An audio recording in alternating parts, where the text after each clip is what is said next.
เช้าวันหนึ่งอากาศแจ่มใสหยดน้ำตัวน้อยออกบินท่องเที่ยวไปจนถึงทะเลนี่เขาเรียกว่าคลื่นใช่ไหมชมพูใช่แล้วจ้าคลื่น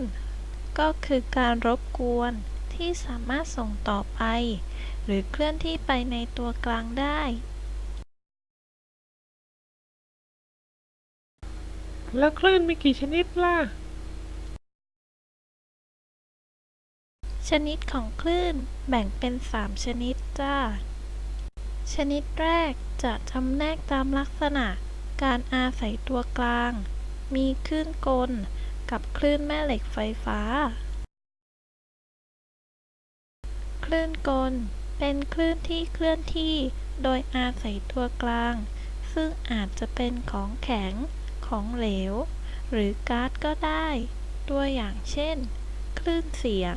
คลื่นที่ผิวน้ำและคลื่นแม่เหล็กไฟฟ้าเป็นคลื่นที่เคลื่อนที่โดยไม่อาศัยตัวกลางสามารถเคลื่อนที่ในสุญญากาศได้เช่นคลื่นแสง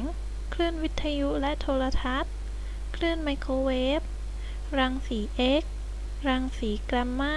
เป็นต้น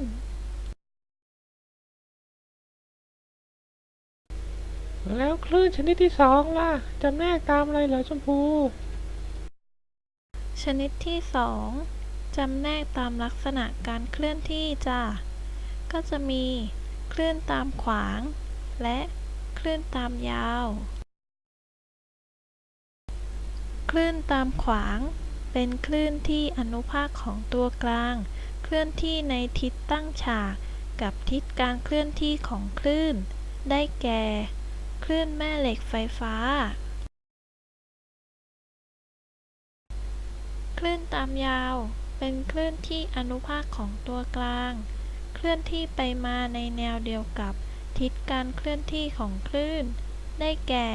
คลื่นเสียงสุดท้ายก็คือการจำแนกตามลักษณะการเกิดคลื่นใช่ไหม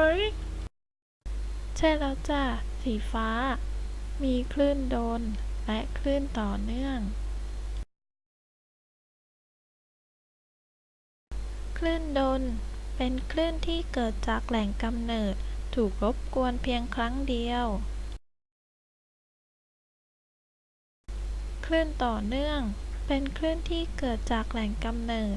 ถูกรบกวนเป็นจังหวะต่อเนื่องนอกจากนี้คลื่นยังมีส่วนประกอบอีกหลายอย่างนะสีฟ้าอยากรู้ไหมจ๊ะ อยากรู้สิชมพูมีอะไรบ้างเหรอส่วนประกอบของคลื่นมีดังนี้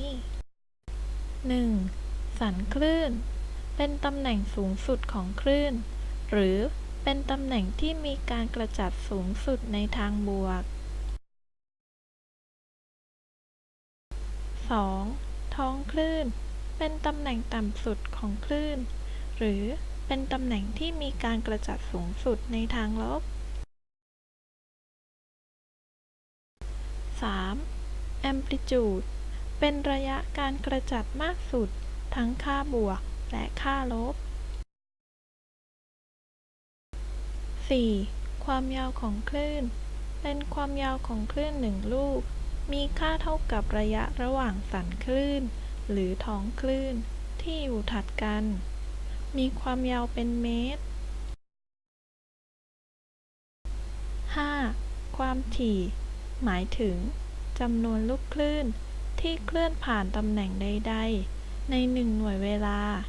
มีหน่วยเป็นรอบต่อวินาทีหรือเฮิร์ตซ์ 6. คาบหมายถึงช่วงเวลาที่คลื่นเคลื่อนที่ผ่านตำแหน่งใดๆครบ1ลูกคลื่นมีหน่วยเป็นวินาทีต่อรอบ 7. อัตราเร็วของคลื่นอัตราเร็วของคลื่นหาได้จากผลคูณระหว่างความยาวคลื่นและความถี่ ชมพูนี่เก่งจริงๆเลยนะ